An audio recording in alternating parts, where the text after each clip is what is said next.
नमस्कार। आज के इस एपिसोड में हम ऐसे विषय पे चर्चा करेंगे जो विवाद भी खड़े कर देता है और जिसमें लोगों को जानकारी ही नहीं है, और वो विषय है वक्फ का। वक्फ क्या होता है, वक्फ की शुरुआत कब हुई, उसका सोर्स क्या है, उसके ऑब्जेक्टिव्स क्या हैं, किस लिए वक्फ जो होता है वो किस लिए होता है, जनता के लिए होता है, इस बात का किसी को मालूम ही नहीं। और कई किस्म के वक्फ भी होते हैं, उसका भी जनता को मालूम नहीं। और शायद आपको मालूम नहीं, जनता को मालूम नहीं कि जो वक्फ की शुरुआत हुई वो दिल्ली सल्तनत से हुई और उसके बाद मुग़लों ने उसको अपनाया। और जब अंग्रेज़ यहाँ राज करने लगे तो उन्होंने सोचा कि किसी तरीके से इसको रेगुलेट भी किया जाए। तो पहली बार उन्होंने 1810 में कोई रेगुलेशन की प्रयास किया। उसके बाद फिर एक बार प्रिवी काउंसिल ने कह दिया कि वक्फ अलाल औलाद जो होता है वो फैमिली वक्फ होता है, वो अनकॉन्स्टिट्यूशनल डिक्लेयर कर दिया गया। मतलब कि वो असंवैधानिक है, वो गलत है, उसको को मानना नहीं चाहिए। फिर वापस उसको लाया गया। उसके बाद कई कहते हैं कि वक्फ बाय यूज़र होता है, मतलब कि अगर कोई वक्फ, पहले आपको मैं बता दूं कि वक्फ होता क्या है। अब आप जानते हो कि बाहर के देशों में बड़े बड़े जो इंडस्ट्रियलिस्ट हैं, बड़े बड़े जो उद्योगपति हैं, वो फिलैंथ्रोपिस्ट भी हैं। मतलब कि वो अपनी प्रॉपर्टी दे भी देते हैं लोगों को कि एक मतलब कि सोसाइटी के लिए। तो ऐसे भी हिंदुस्तान में ऐसे लोग हुए, मुसलमान लोग हुए, जो जिनके पास संपत्ति थी, प्रॉपर्टी थी, ज़मीन थी। तो उन्होंने सोचा कि किसी तरीके से इसको हम समाज के लिए इसका इस्तेमाल होना चाहिए। तो वो अल्लाह को गिफ्ट कर देते थे। हाँ, अल्लाह को दान कर देते थे। मतलब कि अल्लाह को क्या दान करेंगे, अल्लाह को दे देते थे। और वो परमानेंट चीज़ होती थी, मतलब कि उसको आप ट्रांसफ़र नहीं कर सकते थे। अगर ज़मीन 10 एकड़ की, 15 एकड़ की, 25 एकड़ की ज़मीन दी गई वक्फ के लिए, तो वो फिर हमेशा उसी के लिए इस्तेमाल होगी, चैरिटेबल पर्पस के लिए इस्तेमाल होगी, लोगों की शिक्षा के लिए इस्तेमाल होगी, कब्रिस्तान के लिए इस्तेमाल होगी, एजेड लोगों के लिए इस्तेमाल होगी। मतलब कि सामाजिक कार्य उसके द्वारा इस्तेमाल होता था वो वक्फ, और वो चला आ रहा है। और इस बीच में जब बड़ी बड़ी ज़मीन लोगों के पास आई तो फिर उसके लिए ये भी सोचा गया कि भाई एक वक्फ बोर्ड बनना चाहिए। फिर एक नया एक्ट बना, 1954 में वक्फ एक्ट बना। फिर एक 1995 में वक्फ एक्ट बना। और उसके बाद फिर जब ये हमारी सरकार आई तो कोशिश किया गया कि भैया इसका पूरा इसका ढांचा बदल दिया जाए। और विवाद क्या हैं? विवाद ये हैं कि ढांचा बदलने में सरकार के कुछ अब दखलंदाजी हो गई है जो पहले कभी नहीं होती थी। नॉन मुस्लिम्स इसमें शामिल हो गए, कुछ पावर्स दी गई डिप्टी कलेक्टर को कि वो इंटरफियर कर सकता है, तय कर सकता है कि वक्फ है या नहीं है, जो पहले पावर केवल वक्फ बोर्ड को होती थी। तो इन बातों पे आज हम चर्चा करेंगे 3 ऐसे लोगों से जो जानते हैं इसके बारे में। पहले हमारे कुरैशी साहब, आप सभी लोगों को मालूम है कि कुरैशी साहब हमारे चीफ इलेक्शन कमिश्नर रह चुके हैं। 2006 से 12 तक तो आप इलेक्शन कमिश्नर थे, और फिर 2010 से 12 तक आप चीफ इलेक्शन कमिश्नर रहे। हमारे सेंट स्टीवंस कॉलेज के भी हैं, और इन्होंने PhD जामिया मिलिया से की, और वो भी इशू विमेन एंड चिल्ड्रन के बारे में उन्होंने लिखा। And he was regarded as one of the 100 most powerful people by Indian Express in 2011 and 12, and by India Today in 2012. He was in the IAS in 1971. आप IAS में आए, फिर आप स्पोर्ट्स सेक्रेटरी स्पोर्ट्स बने, फिर आपने ads programme आपने उसको आगे बढ़ाया, एंड कई किताबें आपने लिखी हैं। और while you were chief election commissioner, सारा देश सुनता था कि आप बोलते थे, तो देश कहता था हमें इन पे पूरा विश्वास है। फैज़ान साहब, आपके बारे में क्या कहा जाए? मतलब कि आपने क्या क्या नहीं किया। हाँ, आप मतलब वाइस चांसलर रहे, आज के दिन तो आप vice chancellor Chanakya national university Patna के हैं, gold medallist Aligarh Muslim university के। अब सार्क में he was conferred the award of the best teacher in the SAARC countries.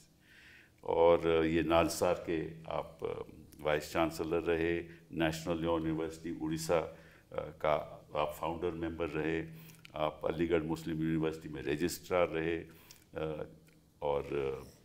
और क्या क्या बताऊँ, अपनी कई किताबें लिखी, और you were the president of the consortium of national universities.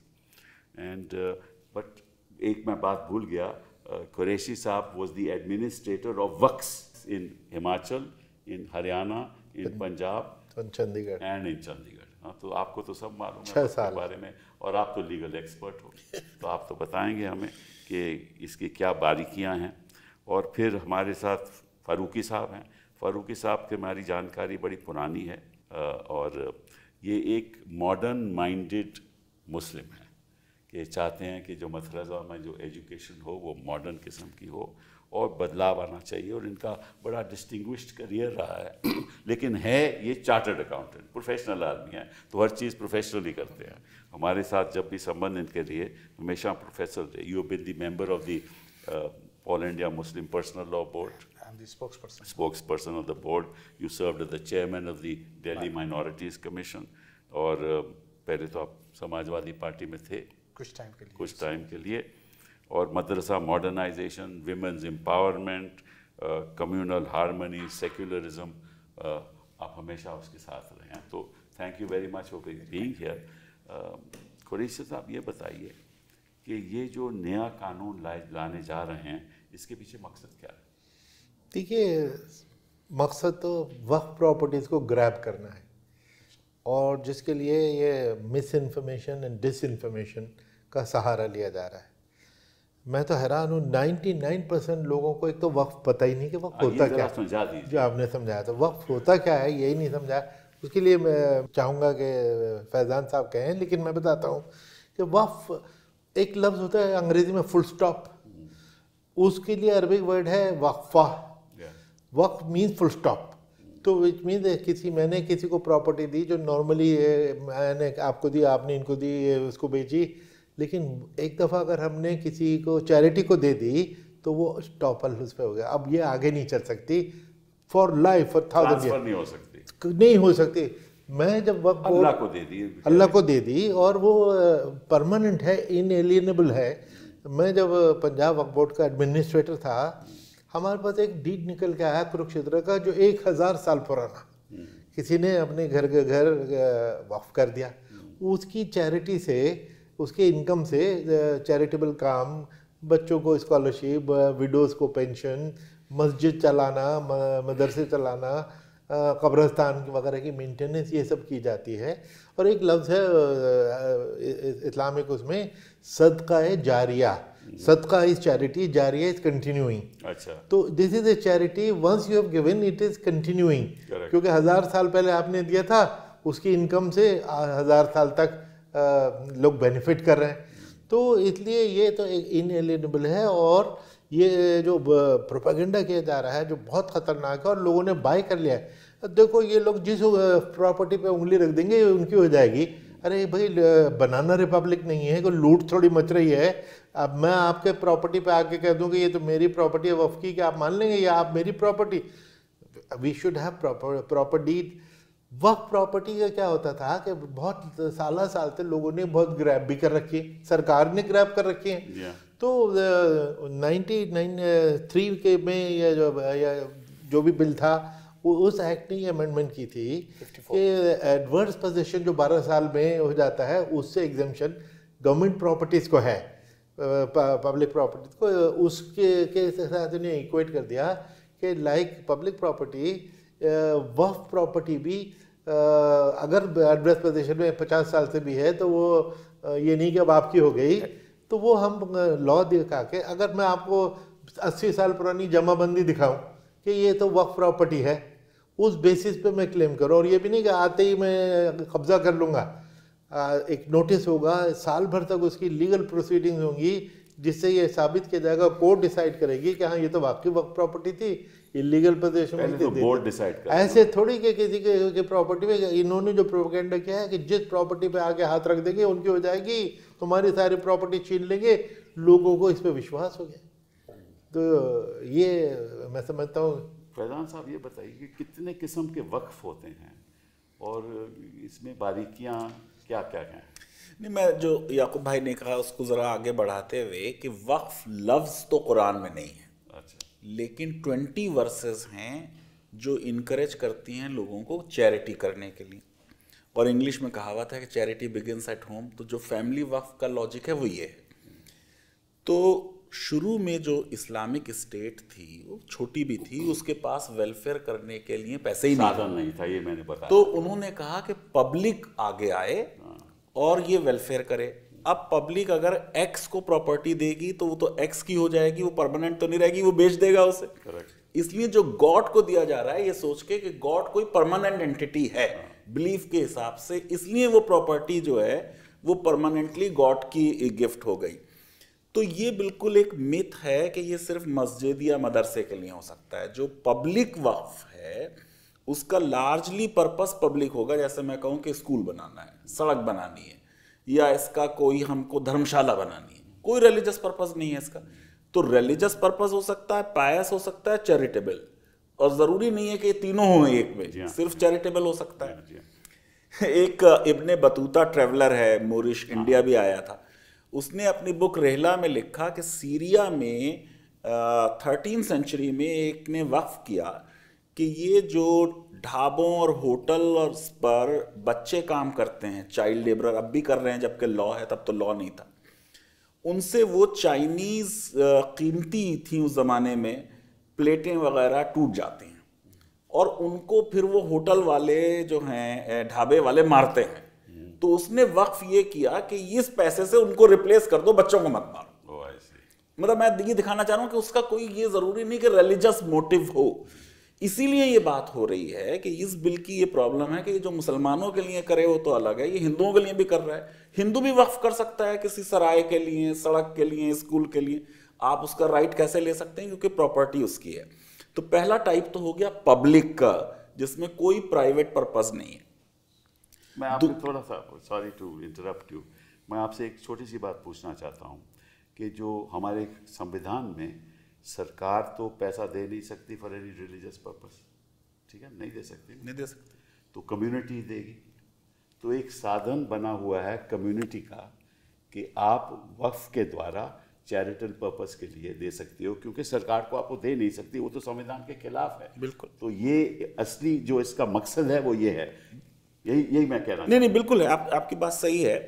इसलिए क्योंकि सस्टेन कौन करेगा मस्जिद को या मंदिर को, तो उसके लिए रिलीजियस इंस्टीट्यूशंस हों और उनको पब्लिक सपोर्ट करे। सर दूसरा टाइप ये कि प्योरली प्राइवेट हो सकता है। कोई ये कहे कि साहब मेरे बाद मेरी फैमिली, मेरा पोता, मेरी पोती, मेरे नवासी, वो प्राइवेट। और कुछ ये हो सकता है कि उसमें पार्टली वो चैरिटेबल हो, पार्टली रिलीजियस हो। ये भी हो सकता है, ज़्यादातर वक्फ अलल औलाद में ये होता है कि जब मेरी लाइन ऑफ सक्सेशन ख़त्म हो जाए तो ये पब्लिक हो जाएगा, फिर पब्लिक हो जाएगा। अब सर इसमें रेगुलेशन का जो आपने कहा वो वक्फ से नहीं शुरू हुआ, बेसिकली वो हुआ 19वीं सेंचुरी में कि जो कुछ ब्राह्मण्स थे एडुकेटेड तमिल, उन्होंने ब्रिटिश सरकार को ये लिखा कि जो तमिल टेम्पल्स में ऑफरिंग्स हो रही हैं उसमें बहुत करप्शन हो रहा है, इसलिए गवर्नमेंट रेगुलेट करे। गवर्नमेंट की पॉलिसी ये थी कि हम किसी मैटर में अंदर नहीं जाएंगे रिलीजन के आफ्टर 1857, क्योंकि पूरा रिवोल्ट इस बात पे हो गया कि साहब काउस में वो था, चिकनाई थी कारतूस में। तो उन्होंने विक्टोरिया का जो चार्टर है उसके बाद से उन्होंने कहा हम बोलेंगे नहीं आपके मजहब में। अब इन्होंने कहा खुद ही कि भाई आप आके हमारे मैटर्स को कीजिए। तो पहला लॉ बना वहां पे, फिर उसी के पैटर्न पे बना वक्फ का, उसी पे पैटर्न पे बना शिरोमणि गुरुद्वारा प्रबंधक कमेटी। तो जितने भी रिलीजियस इंस्टीट्यूशंस हैं वो पैसे रेस करें रिलीजियस वर्क के लिए। आपने बिल्कुल सही कहा कि सरकार उसमें नहीं दे सकती है, लेकिन किसी को भी ये इख्तियार नहीं है कि वो मिसमैनेज करे। तो सरकार का इंटरफेरेंस ये है, लॉ बना, राइट टू मिसमैनेज। तो सरकार जो वक्फ बोर्ड बना रही है वो ये इंश्योर करने के लिए बना रही है कि वक्फ बोर्ड में करप्शन ना हो। जैसे जो हिंदू टेम्पल्स के लॉस थे उनको जब चैलेंज, संविधान में जब बना, संविधान बना 1950 के बाद, तो जो मेजर जो लिटिगेशन सुप्रीम कोर्ट में हुई वो टेम्पल्स की लिटिगेशन, टेम्पल्स की हुई litigation, management of temple funds. उसमें यही हुआ कि कोर्ट ने, इन्होंने ये कहा कि साहब आप हमारी कोई भी प्रॉपर्टी ले नहीं सकते आर्टिकल 31 के हिसाब से, क्योंकि आप टेम्पररली ले सकते हैं। लेकिन कोर्ट ने कहा कि वो जो प्रॉपर्टी है वो वेस्टेड डीटी में रहती है, बोर्ड उसका ओनर नहीं बनता, जैसे वक्फ बोर्ड ओनर नहीं है। बिल्कुल बिल्कुल, ये बिल्कुल एक बकवास चीज है।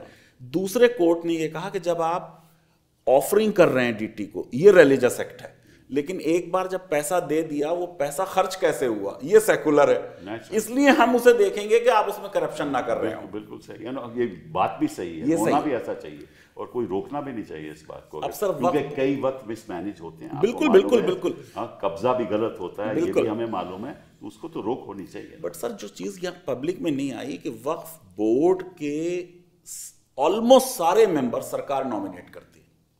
ये तो अब so बेसिकली वो स्टैट्यूटरी बॉडी है। वो तो अब की बात है ना, नहीं ये अब की बात है, लेकिन ये कि द होल आइडिया इज कि अगर वक्फ बोर्ड ने किसी प्रॉपर्टी को कहा कि ये वक्फ प्रॉपर्टी है, तो पहली चीज तो उसके कहने से नहीं होगा, सर्वे होगा।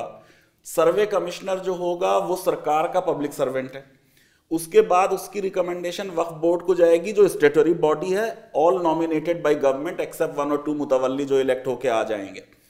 फिर वो सरकार को रिकमेंड करेंगे, सरकार के ऑफिशियल गजट में पब्लिश होके ही कोई प्रॉपर्टी वक्फ बन सकती है। ये ऐसा नहीं है कि कोई मस्जिद के इमाम साहब खड़े हुए उन्होंने कहा फला प्रॉपर्टी वक्फ बन गई। प्रॉब्लम ये है, मैं फारूकी साहब के पास आऊँगा, प्रॉब्लम ये है कि अब इस संशोधन जो हो रहा है उसमें पावर दी जा रही है डिप्टी कलेक्टर को, तो वो तय करेगा कि ये वक्फ प्रॉपर्टी है या नहीं। बिल्कुल। तो निश्चित रूप से होगा क्या कि ऐसी, क्योंकि ये तो रजिस्टर तो होती नहीं, आपको मालूम है रजिस्ट्रेशन तो बाद में आया थ्रू अ रेगुलेशन 1906 में आया ना, ठीक है ना। तो कोई वक्फ प्रॉपर्टी रजिस्टर तो होती नहीं, तो कागज़ तो कोई होते नहीं। तो अगर कई सालों से, जैसे आपने कहा 50 साल 100 सालों से वो प्रॉपर्टी चैरिटेबल पर्पस के लिए इस्तेमाल हो रही है, और कल कोई कहे कि ना यहाँ तो साहब ये तो वक्फ प्रॉपर्टी है ही नहीं, तो तय तो डिप्टी कलेक्टर करेगा ना। हाँ, जो कभी पहले कभी नहीं हुआ, क्योंकि सारे मेंबर केवल मुस्लिम कम्युनिटी के होते थे। अब इन्होंने कह दिया कि नहीं सर, उसमें जो सर्वे कमिश्नर थे वो तो सब सरकार के नॉमिनेटेड। सर्वे कमिश्नर की बात कर रहे, जो फैसला बोर्ड करता था। नहीं, बोर्ड में सारे मुसलमान, बोर्ड में मुस्लिम्स थे। लेकिन फिर भी जो गवर्नमेंट बात अभी नहीं समझ रही कि सर्वे कमिश्नर्स उनके नॉमिनेटेड थे, उनको एविडेंस लेने की पावर थी, उनको देखेंगे रिकॉर्ड, रेवेन्यू रिकॉर्ड, टैक्स क्या पेमेंट हुआ, ये हुआ। डीएम भी उन्हीं का नॉमिनेटेड आदमी है, उन्हीं का है। हमारा ये कहना है कि DM second administrative reforms commission आपने करवाया था, मोइली साहब उसके चेयरमैन थे, उन्होंने कहा डीएम इज ओवरबर्डन, उसको कोई और काम मत दो, उसके काम कुछ और किसी को दो। तो वक्फ जैसे मामले में कोई स्पेशलाइज गवर्नमेंट सर्वेंट है, उसका नाम है सर्वे कमिश्नर, कि वो एक ही काम कर रहा है तो वो बेहतर करेगा। डीएम को आप दे देंगे तो डीएम तो बिल्कुल सरकार से रिलेटेड है, ओवरबर्डन है, वो कर नहीं पाएगा, वो पास ऑन कर देगा डेलीगेट डिप्टी कलेक्टर को। आप डीएम को देते क्यों? नहीं, इसलिए नहीं दे सकते सर क्योंकि गवर्नमेंट के अगेंस्ट केसेस हैं, तो नो वन कैन बी जज इन हिज ओन कॉज। हम कह रहे हैं ये गवर्नमेंट ने कब्जा कर रखा है और डीएम ही डिसाइड कर रहा है। No, this should be institutionally determined. Why should it be determined by an individual? It cannot be. It should not be. It should not be. और कोई जुडिशियल बॉडी करे या क्वाज़ी जुडिशियल बॉडी करे, तो हम कह रहे हैं ट्रिब्यूनल करे।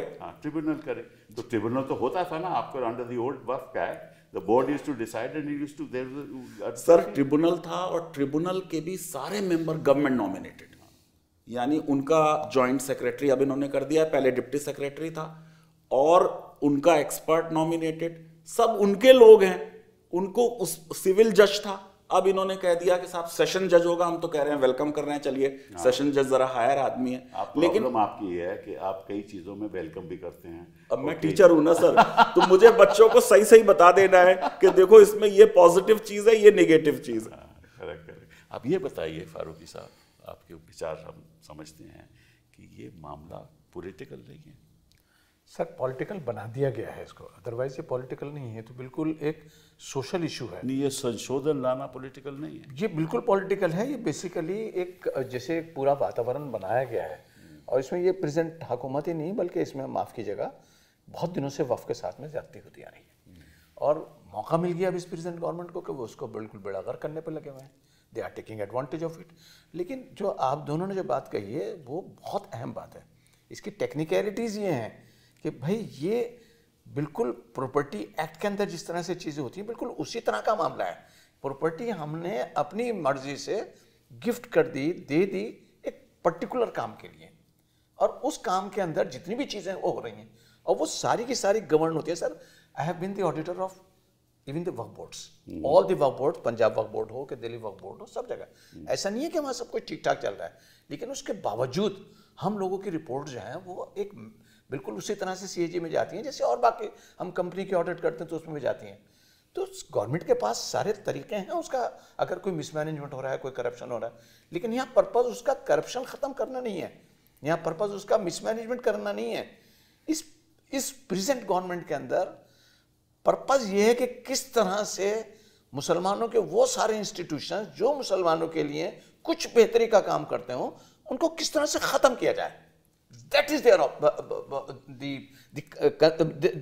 their mindset is कि इसको ख़त्म करो। अब जैसे इस समय में कितने विवाद दुनिया में खड़े हैं, हिंदुस्तान के सामने कितनी चुनौतियां हैं, इसकी क्या ज़रूरत है कि ऐसे लॉ में आप आज इसकी चर्चा करनी शुरू कर दो, और वही जो एजेंडा है सरकार का, हो सकता है मैं गलत हूँ, कि भैया किसी तरीके से ऐसा पोर्ट्रे किया जाए हिंदुस्तान में कि भाई ये सब जो काम हो रहा है कोई कम्युनिटी कर रही है सब गलत है, तो इसी से तो हम we should take care of it because we are the ones who are the pater फेमिलियर्स।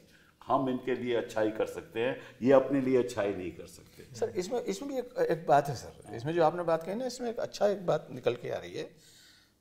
Purpose ये है कि किसी भी हमारी जितनी भी हिंदुस्तान की जो फिल्म बनती हैं जैसे बनती हैं उसमें बहुत अच्छा काम करने वाले के साथ साथ एक विलन की ज़रूरत होती है, और जब तक कोई अच्छा विलन नहीं होगा वो चाहे प्राण की शक्ल में हो किसी और की शक्ल में हो कामयाब नहीं होती थी। तो अब यहाँ विलन तलाश करने की ज़रूरत है कि भाई कौन विलन हो सकता है, कौन विलन हो सकता है। तो बेचारा मुसलमान सबसे बिल्कुल अवेलेबल कमोडिटी है जिसको आराम से विलन बनाकर पेश करोगे तो लोग बाग तस्लीम कर लेंगे। अब आप एक बात ये बताइए, कोई एक मिसाल है, अच्छा जहाँ तक करप्शन का ताल्लुक है, क्या मंदिरों में तक करप्शन नहीं होता, चाहे और बाकी दूसरे ऑर्गेनाइजेशन में नहीं करप्शन होता? सरकार किस लिए है, हमारे पास डिपार्टमेंट किस लिए है? जो करप्शन कर रहा है उसके ऊपर करो, चाहे वो गुरुद्वारा हो, चाहे मंदिर हो, चाहे मस्जिद हो। Why are taking only the मस्जिद और द वक्फ प्रॉपर्टीज?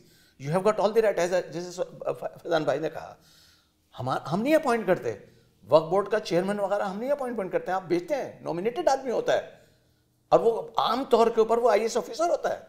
इन 99% केसेस के अंदर वो IAS ऑफिसर होता है। अगर वो कोई करप्शन करवा रहा है, हैंग हिम। हम में से कौन कह रहा है कि नहीं करो उसको? अगर वो करप्शन कर रहा है सबसे ज्यादा उसको आप कर सकते हो। प्रॉब्लम यह है कि इनका मकसद ये नहीं है कि करप्शन को खत्म करते हैं।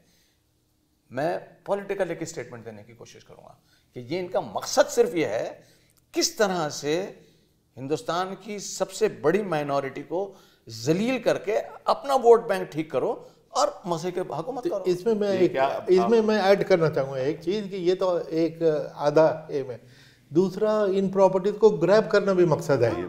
अब दिल्ली में 123 जामा मस्जिद वक्फ प्रॉपर्टी में बनी है ना, अब उसमें जो है ना वक्फ बाय यूसेज वो खत्म कर दिया इन्होंने। अब इन्होंने क्या किया, देखिए इतने इनोसेंटली इसको पुट किया कि अगर आपके पास डॉक्यूमेंट है तो हम आपके वक्फ को प्रोटेक्ट करेंगे, लेकिन अगर आपके पास डॉक्यूमेंट नहीं है तो वो तो गया। और जामा मस्जिद के पास तो डॉक्यूमेंट नहीं निकलेगी, जबकि सबको मालूम है 400 साल से वो मस्जिद है, नमाज होती है। तो ये कब्रिस्तान है वो पुराना, लेकिन डॉक्यूमेंट से नहीं निकलेगी। ऑलमोस्ट 52% ये कोई एस्टिमेट में पड़ रहा था कि उसकी कोई डॉक्यूमेंट नहीं है। तो ये प्रॉपर्टीज को ग्रैब करने का भी हुआ है। बट ये इन्होंने एक बात कही कि इनका मकसद आप राजनीतिक है आपके हिसाब से? नहीं, बेसिकली तो एग्जैक्टली कि मुस्लिम को हर तरीके से हरास करो, उसका जीना हराम कर दो, उसका गला घोट दो। ये कोशिश जो ओवरऑल है उसका एक ये हिस्सा है। और वक्फ ही एक थोड़ी सी इनकम थी जिसके, क्योंकि स्कॉलरशिप बंद कर दिए, बहुत सारे फैसिलिटीज बंद कर दिए, वक्फ से ही वो चल सकते थे, वो भी आप बंद कर लीजिए, ग्रैब कर लीजिए। और लोगों के माइंड में जो डाल दिया, 99% लोगों से मैंने ये सुना कि ये तो वाकई वक्त तो सबको ग्रैब कर लेती है, 1 इंच नहीं ग्रैब कर सकती। सवाल दूसरी चीज़ ये कहते हैं, और जो लोगों ने एक्सेप्ट कर लिया है कि 3rd largest real estate owner है Waqf, which is wrong, which is absolutely wrong. उससे लोग वाकई वो होते हैं कि अच्छा इतनी रिच ऑर्गेनाइजेशन है। एक फिगर जो फ्लोट कर रही है कि तमिलनाडु एंड आंध्र प्रदेश के टेम्पल्स के पास जितनी ज़मीनें 9 लाख से ज़्यादा एकड़ है, सिर्फ 2 स्टेट के टेम्पल्स के पास। यहाँ पूरे हिंदुस्तान के वफ़ के पास 6 लाख एकड़ है। तो इसलिए ये है कि जी वो तो बहुत प्रॉपर्टी वाले हैं, बहुत रिच हैं, और इनकी उस प्रॉपर्टी पे हम इनकी निगाह भी है कि उसको कैसे ग्रैब किया जाए। और ओनर है नहीं, ओनर तो उसका गॉड है, वक्फ बोर्ड तो हो ही नहीं सकता। अच्छा, कोई ट्रांसफर ही नहीं हो सकता, ट्रांसफर नहीं हो सकती। दूसरे 32 वक्फ बोर्ड हैं, तो हर वक्फ बोर्ड की अलग अलग है। रियल जो है पूरा इस बिल की प्रॉब्लम है कि जो वक्फ को अगर हमें इंप्रूव करना है तो मुतवल्ली एडमिनिस्टर कर रहा है। वक्फ बोर्ड तो एक सुपरवाइजरी बॉडी है। Correct. तो आपने मुतवल्ली के लेवल पे तो कोई इंप्रूवमेंट करने की रियल कोशिश नहीं की। मेरा सर जो बिल के ऊपर एतराज है वो जरा दोनों लोगों से हटके है। मेरा एज ए लॉ टीचर जो हमारी स्टेटेड पॉलिसी है 1 नेशन 1 लॉ, और हम कहते हैं हमें यूनिफॉर्म सिविल कोड बनानी है, करेक्ट, तो फिर वक्फ बिल क्यों है? फिर तो हम एक सिंगल लॉ लाएं जो Hindu temples and endowments, Muslim temples endowments, Sikhs, Christian सब के ऊपर लागू हो यूनिफॉर्म लॉ। इसके उसका क्वेश्चन कौन करेगा? हाँ, ये आपने कह दिया था कि भाई लागू सबके ऊपर हो, पर लागू तो तभी होगा ना जब क्वेश्चन करेगा कौन, किसकी हिम्मत है कि किसी और पे क्वेश्चन कर दे। नहीं, मगर फिर हम अपने आर्गुमेंट को डिफीट कर रहे हैं कि इसका मतलब हम 1 नेशन 1 लॉ में यकीन नहीं रखते। अगर 1 नेशन 1 लॉ में यकीन नहीं तो यूनिफॉर्म सिविल कोड कैसे बनेगी? आप इसी से शुरू कर दें, जो कुछ हिंदू टेम्पल और चैरिटेबल और एंडाउमेंट एक्ट में है वही वक्फ में कर दीजिए। क्या हम एग्री करते हैं? आपने हमसे डिसएग्री क्यों कहा है? हम तो एग्री करते हैं इस बात पे। पर्पस पे। आप मुझे बताइए, इन्होंने वक्फ बाय यूजर तो खत्म कर दिया। नहीं, खत्म नहीं हो सकता सर, बड़ा मुश्किल है। इन्होंने प्रपोज तो नहीं, किया है ना? इन्होंने किया है, लेकिन तो ये आपसे पूछ रहा हूँ ना, मैं आपको बता रहा हूँ सर, ऐसा है कि लॉ के जो बेसिक कंसेप्ट्स हैं, ओनरशिप वो है ही नहीं। ओनरशिप में मेरा री प्रॉपर्टी है, मैं उसे डिस्ट्रॉय करूं, एलिनेट करूं, गिफ्ट करूं, किसी को सेल कर दूं, मेरा राइट है। अब मेरी प्रॉपर्टी एक ये है, इसके सामने मेरा लैंड है, और उधर से आप रोज आते हैं जाते हैं, आते हैं जाते हैं, मैं जानता हूं, मैं ऑब्जेक्ट नहीं करता हूं। वक्फ बाय यूजर क्या है कि एक तो प्रॉपर्टी मेरी थी, उसके सामने आपकी प्रॉपर्टी थी, मैंने कभी वहां चप्पल रख दिए, कभी वहां पर मैंने वजू कर लिया, कभी नमाज पढ़ ली, आप आते हैं जाते हैं देखते हैं, और इसको सालों गुजर गए। इसका मतलब ओनर ने उस चीज को इम्प्लाइडली अलाउ कर दिया। करेक्ट। अगर ओनर ऑब्जेक्ट करेगा तो कभी भी वक्फ बाय यूजर जो है वो साबित ही नहीं होगा। तो इसमें भी ओनर की कंसेंट शामिल होती है, क्योंकि हॉस्टाइल पोजेशन होना चाहिए, उसकी नॉलेज में हो और वो ऑब्जेक्ट ना करे। और आपको मालूम है कि बाबरी मस्जिद के केस में वक्फ बाय यूजर भी साबित नहीं हुआ, क्योंकि वक्तन फवक्तन हिंदूज लोग जो थे वो वहां पर आके प्रेयर करते थे, और इसको कोर्ट ने ये माना कि वो ऑब्जेक्ट कर रहे थे। करेक्ट।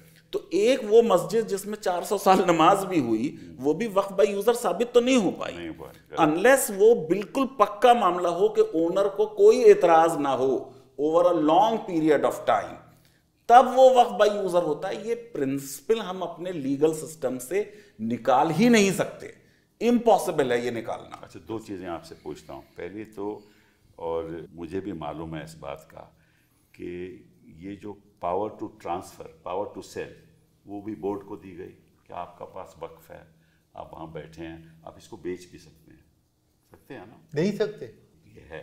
और उस पर टेनेंसी भी हो सकती है। टेंडेंसी हो सकती है, लेकिन एलियनेट नहीं कर सकते। नहीं, इसमें सर ये चल रहा था, बहुत जगह इस ये बिल में था मैं बता कि रहा हूं ना। वक्फ के प्रॉपर्टीज जो थी अनप्रोडक्टिव थी, तो वक्फ की प्रॉपर्टीज का डेवलपमेंट करने के लिए, ताकि उनकी इनकम बढ़ जाए, ताकि एक चैरिटी की सिचुएशन में आप कर सकते हैं। ये कई कंट्रीज में सर ये बात चली। दरअसल वक्फ के अगेंस्ट प्रिंसिपल लीगल आर्गुमेंट क्या है कि प्रॉपर्टी जो है इट्स नॉट एक्सचेंजिंग हैंड्स, जो उसमें परमानेंसी का लेवल है।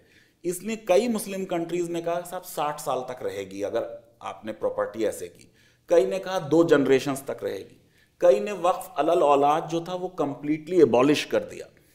तो अगर आप चाहते हैं कि उसमें परमानेंसी कुछ सिचुएशंस में ना हो, आप प्रॉपर्टी को कमर्शियलाइज पर्पस से यूज करना चाहते हैं, जो जिसने वक्फ क्रिएट किया उसने नहीं लिखा है, यही तो प्रॉब्लम फिर वक्फ बोर्ड को वो डिस्क्रिशन दिया गया। मैं प्रॉब्लम बता रहा हूँ, ये प्रॉब्लम आ रही है कि ये जो प्रॉपर्टी है वक्फ की, उसका मिसयूज होता है कभी कभी, क्योंकि लोगों को दी जाती है तो आप यहाँ आकर ये कर लो वो कर लो, या टेनेंसी में दी जाती है और उसमें भी धांधलेबाजी होती है। मगर ये एक्सेप्शन है सर। नहीं, मैं बता रहा हूँ जनरली तो जो जिसकी प्रॉपर्टी थी उसने जो लिख दिया वो माना जाएगा।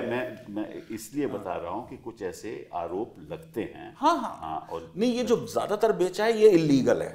जो वक्फ बोर्ड के लोगों ने बेचा है वो हैंड इन ग्लव्स है विद द मुतवल्ली, वो बिल्कुल करप्शन है। हाँ बिल्कुल, वो एग्जैक्टली उसका सोल्यूशन ये नहीं कि सारी पावर आप ले लो।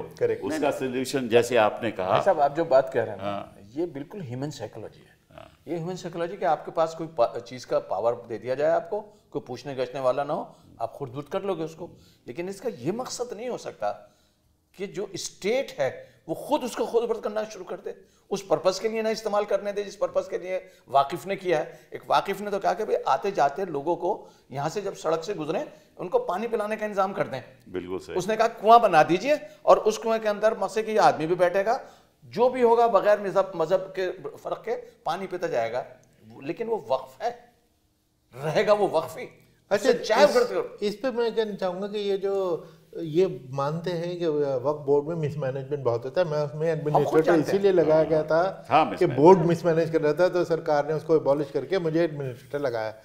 लेकिन इस बहस में हम मिसमैनेजमेंट को इसलिए नहीं लाना चाहते क्योंकि ये उसको एक्सक्यूज बना के अपनी एंट्री करना चाहते हैं। यही ना, मैं इसी पे मैं इशारा कर रहा हूं कि ये उसको एंट्री नहीं, जो रेमेडी है it is worse than the disease. Exactly इसी पे मैंने इशारा कर रहा था। दूसरी बात मैं आपसे किलिंग द पेशेंट। एग्जैक्टली मैं आपसे पूछना चाहता हूँ, under the act now the power to determine कि ये प्रॉपर्टी वक्फ या नहीं पहले बोर्ड को होती थी, ठीक है ना, अब वो उन्होंने प्रोविजन रिमूव कर दिया, तो डीएम को दे दिया। हाँ, और डीएम अपने डिप्टी डीएम को दे सकता है जो कि जूनियर ऑफिसर होगा। एग्जैक्टली तो सरकार डीएम को कहेगी कि ये फैसला तुम करो, जैसे आजकल हो रहा है। नहीं, उसमें प्रिजम्पशन भी क्रिएट कर दी कि अगर वो ये कहें कि साहब ये गवर्नमेंट का क्लेम है तो ये माना जाएगा कि ये गवर्नमेंट प्रॉपर्टी है। अब यहाँ जहां ओनर कब्जा हो जाएगा सारी वक्त प्रॉपर्टी, नहीं सारा गवर्नमेंट ले लेगी। इसलिए क्योंकि जो सर सिविल मैटर्स हैं यहाँ government is coming as a litigate. That's right.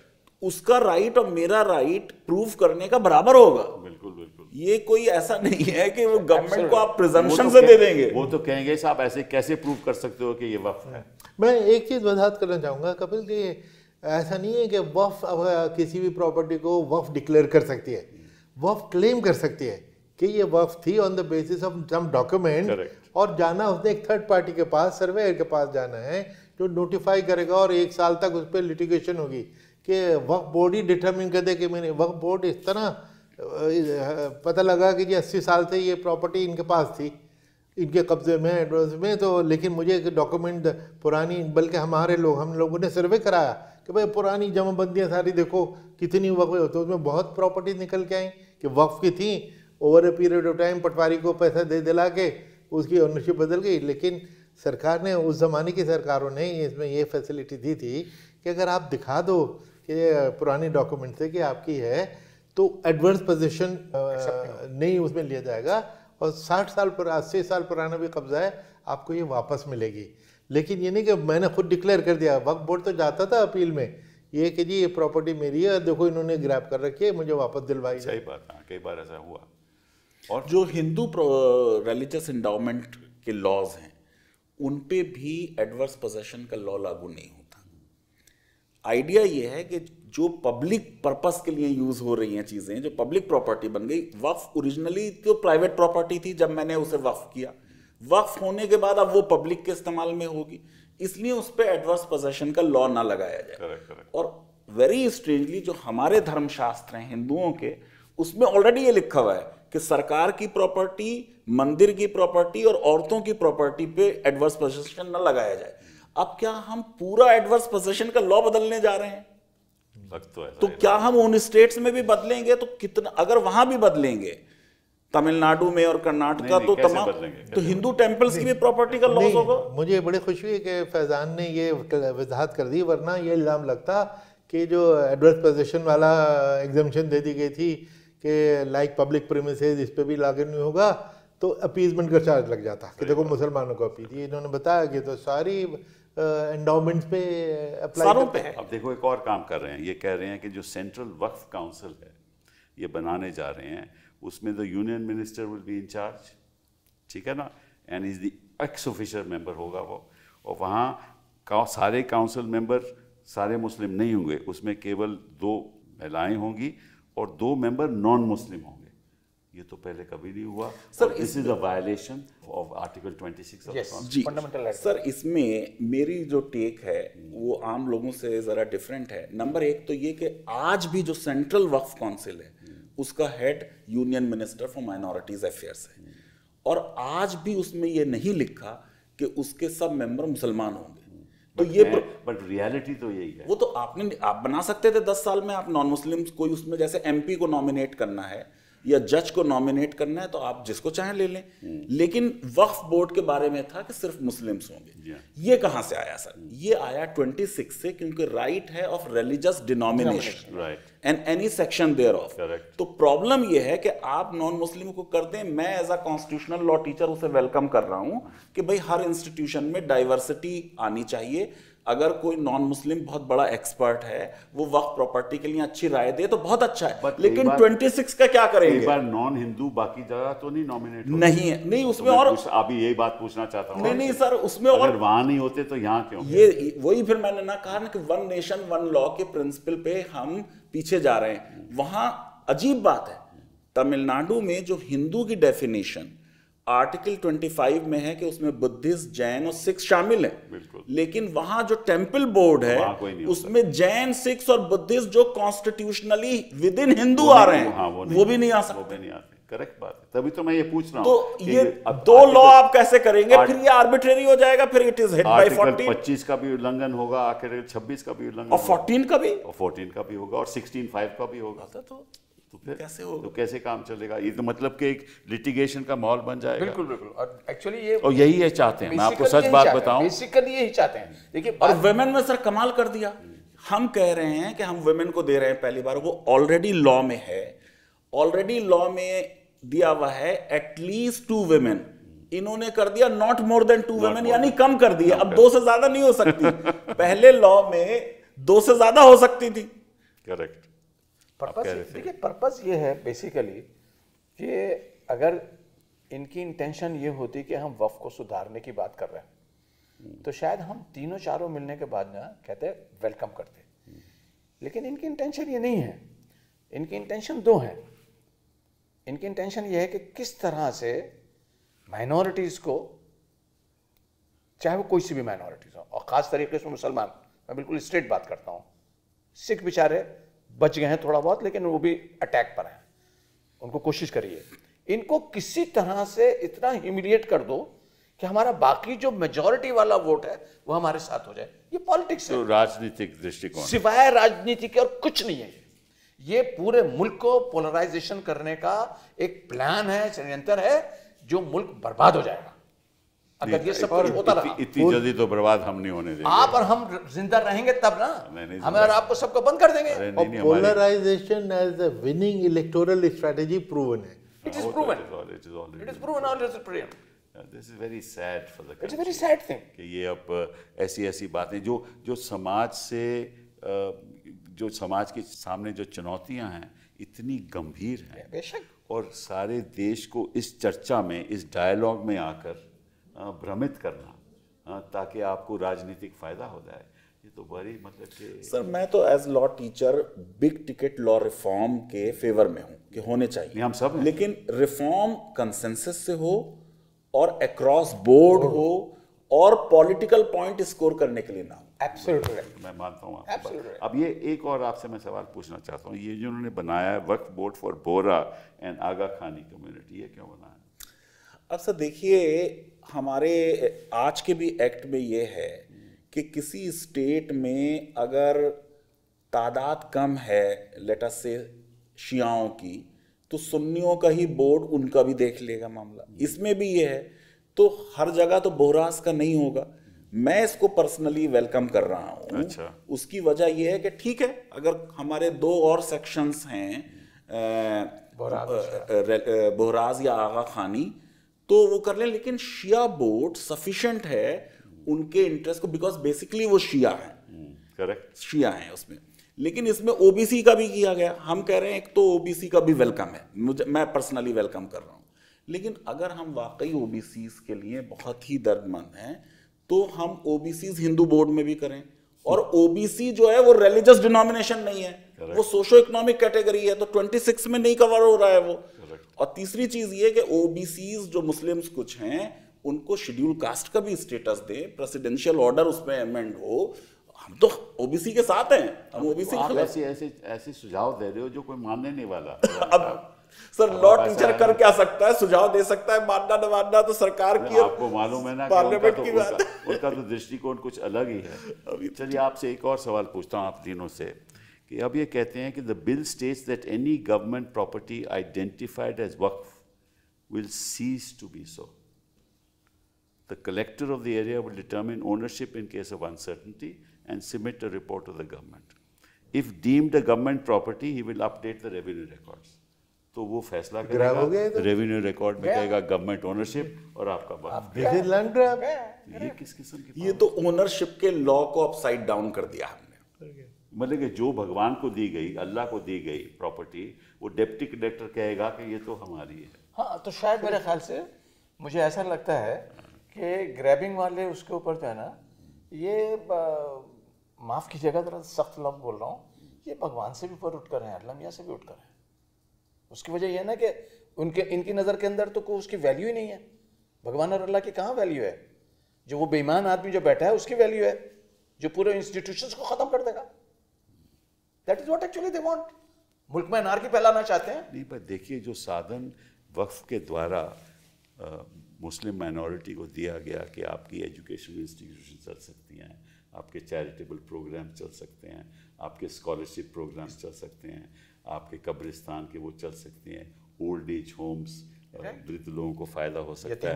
अगर ये आप सारी प्रॉपर्टी ले ही लोगे, सरकार तो कुछ पैसा नहीं देने वाली। सो यू आर मेकिंग, जो गरीब आदमी है मुसलमान, उसको और गरीब बनाने जा रहे हैं। नहीं, जो स्कीमें थी स्कॉलरशिप्स की माइनॉरिटीज़ के लिए वो बंद कर दी, और इधर से वक्फ बोर्ड को भी लैंड ग्रैब कर लो, आप जाओ फिर क्या करेंगे? तो ये तो बड़े एक गंभीर, बहुत ही गंभीर मुद्दा है, नहीं फैजान साहब? बिल्कुल सर। और जो रिफॉर्म्स भी कर रहे हैं वो बड़े हाफ हार्टेड है। जैसे वक्फ अलल औलाद में अगर रियल कोई बहुत बड़ा रिफॉर्म होता है, बड़े कम होते थे कि हमने एबॉलिश कर दिया साहब, कई कंट्रीज ने एबॉलिश कर दिया, या हम कहते हैं हम साहब 2 जनरेशन तक रखेंगे कि एक ही फैमिली में प्रॉपर्टी ना रहे। एक तो आपने अपने इंट्रोडक्शन में उसका जिक्र किया कि जब प्रीवी काउंसिल ने डिसीजन दिया कि साहब ये नहीं होना चाहिए, बिल्कुल, तो फिर 1913 में लॉ पास हुआ, वो वैलिडेटिंग हुआ। अब हमने जो बिल में प्रपोज किया है वो ये कि अगर कोई वक्फ अलल औलाद कर रहा है तो वो लड़कियों को एक्सक्लूड ना करे। यस, सही बात है। हाँ। और किसी वारिस को एक्सक्लूड ना करे, किसी एयर को एक्सक्लूड ना करे। अब इसका मतलब ये है कि कोई अगर अपनी बेटी को 1 रुपया भी दे दे तो इस लॉ से हिट नहीं हो रहा ना, एक्सक्लूजन तो है नहीं उसमें। सही बात है। तो इससे उतना फायदा नहीं होगा। दूसरे, क्या ये प्रिंसिपल हम हिंदू सक्सेशन एक्ट पे लगा सकते हैं, जहां हमने विल की एब्सोल्यूट पावर दे रखी है कि वो विल से अपनी पूरी प्रॉपर्टी अपने बेटे को दे देता है, बेटी को नहीं मिलती है। तो या तो सिमिलर रेस्ट्रिक्शंस हम किसी की टेस्टामेंट्री पावर पर अक्रॉस बोर्ड हर लॉ, हर कम्युनिटी में लगाएं और कहें कि ये देखो हमने 1 नेशन 1 लॉ का प्रिंसिपल इंप्लीमेंट कर दिया, वरना ये वर्क नहीं करेगा इवेंचुअली। या फिर हिम्मत करके हम कहें कि हम एबॉलिश कर रहे हैं वक्फ अलल औलाद। ये वो हो सकता है। नहीं, कई कंट्रीज ने किया है, करना है तो कर लें, तो वो भी तो नहीं किया ना, हमने हाफ हार्टेड है वो। देखिए फैजान भाई और आप सब लोग माशाल्लाह लीगल मीडिया, जैसे फैजान भाई ने बात कही है ना, beauty of Islamic law is कि if I want to will, I cannot will entire my property according to my wish. जो प्रॉपर्टी में जो मेरे राइट्स हैं, औलाद के, बीवी के, बच्चों के और ख़ानदान के, I cannot take it away. I can not take it away. Waqf औलाद के लिए भी ये है कि वक्फ औलाद हो गया ना तो वो औलाद दर औलाद और औलाद चलता रहेगा जब तक चैरिटी का रहेगा। करेक्ट। तो आप व्हाट डू यू वांट?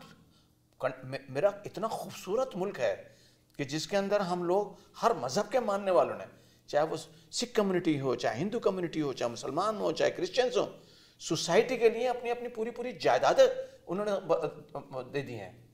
चाहे हमारे अलीगढ़ मुस्लिम यूनिवर्सिटी हो, चाहे बनारस मुस्लिम यूनिवर्सिटी हो, किसने बनाई? गवर्नमेंट के पैसे बनी है? नहीं बनी। You are right. किसने बनाया है सब? सर ये प्राइवेट लॉ का मामला है। कोई विल किसी ने 500 साल पहले की, हम पब्लिक लॉ से आज कैसे खत्म कर देंगे आप? वो भी विल अल्लाह को की है। वो तो इम्पॉसिबल है। अल्लाह को, ये किसी एक शख्स को नहीं। हाउ कैन हम आज उसे आज चेंज कहते कर हैं कि सकते नहीं, हम नहीं मानते। मेरे ख्याल से अल्लाह को वो बनाया। अच्छा, दूसरे सर वक्फ से लॉ ऑफ इनहेरिटेंस अल्लाह तो रिस्पोंडेंट भी नहीं बन सकता। जी बन सकता है सर। हम तो चाह रहे थे बाबरी मस्जिद में बने, लेकिन लोगों ने सुना नहीं। वो बन सकता है। वक्फ अल्लाह ताला भी एक पार्टी हो सकता है। सर अक्सर ये है कि इनहेरिटेंस लॉ में जैसे किसी की लेट अस से डिवोर्स बेटी है, विडोड बेटी है, उसको इस्लामिक स्कीम ऑफ इनहेरिटेंस में तो ब्रदर से कम मिल रहा है। हाँ, बिल्कुल। तो अक्सर पेरेंट ये करते थे कि वक्फ करके उसको मुतवल्ली बना दिया, ओह आई सी। ताकि वो अपना टेक केयर करे और भाई भी उस पर डिपेंडेंट रहे। करेक्ट। तो ये तो हिंदू लॉ में नहीं होता था। नहीं, हिंदू लॉ में नहीं होता। तो वक्फ से कई बहुत यूजफुल पर्पसेस जो हैं, जो सरकार तो कभी समझेगी नहीं और लोग हमेशा लोगों को गुमराह किया जाएगा और एक ऐसा मतलब माहौल बनाया जाएगा कि देखो ये तो मतलब कि आपकी प्रॉपर्टी हड़प कर रहे हैं और कितने सदियों से हड़प करते आए हैं। ये इनका मकसद है। एक आखिरी बात हम कहते हैं, इस्लाम बिल्कुल इस बात की इजाजत नहीं देता, बिल्कुल इस बात की इजाजत नहीं देता कि किसी की प्रॉपर्टी को जबरदस्ती आप इवन अल्लाह के नाम के लिए भी इस्तेमाल करें, unless he gives you the consent. That's what I'm saying. वो तो इसलिए सर मैंने वेलकम किया। उसमें अब नया प्रोविजन ये है कि वाकिफ की अपनी प्रॉपर्टी होनी चाहिए। ये तो हमेशा से यही था। आपने लिख दिया तो चलिए वेलकम है। तो मतलब कि फिर इसको लबालब यही हुआ कि ये बड़ा ही गंभीर मामला है। लोगों को इस समझ ही नहीं है कि वक्फ है क्या, और इसमें इतने सवाल उठेंगे, एक विवाद पैदा होगा। और जैसे ही बाबरी मस्जिद का हुआ वैसे ही ये मामला सुप्रीम कोर्ट तक पहुंचेगा। हाँ, और इस बीच चर्चा होगी और पोलराइजेशन ऑल होगा और इन लोगों को राजनीतिक फायदा होगा। सर वहाँ तो एक मस्जिद थी, यहाँ तो हर मस्जिद का डिस्प्यूट होगा। दूसरे सर वक्फ तो नॉन मुस्लिम्स के लिए भी होता है। प्रॉफिट की एक वाइफ ने वक्फ किया अपने जीव ब्रदर के लिए जी, तो ये नहीं है कि वो मुसलमानों के लिए लिमिटेड नहीं, बट इट इज चैरिटी ना, तो charity. कोई भी कर सकता है, कोई और किसी के लिए कर सकता है। किसी के लिए कर सकता है, उसमें क्या फर्क पड़ता है। तो चलो अच्छा है कि आप लोग आए, इस पर चर्चा हुई और बड़ी गंभीर और बारीकी से चर्चा हुई ताकि जनता को ये मालूम हो कि असलियत क्या है, पॉलिटिक्स इसके पीछे क्या है और फ़ायदा किसको होने वाला है। और विवाद पैदा करोगे तो देश आगे बढ़ेगा नहीं। बहुत तो मेरे ख्याल से शायद पर्पस भी यही है। तभी तो कह रहा हूँ ना, पर्पस का यही है बस, और कुछ नहीं है। यही कि आइडिया है कि भाई ऐसे ऐसे प्रोग्राम से हम कोशिश करते हैं कि जनता के बीच जाकर पता चले जनता को कि इस मुद्दे के पीछे असलियत क्या है। और असलियत ये निकलती है कि 2-4 चेहरे हमें दिखाई देते हैं। बहुत बहुत धन्यवाद।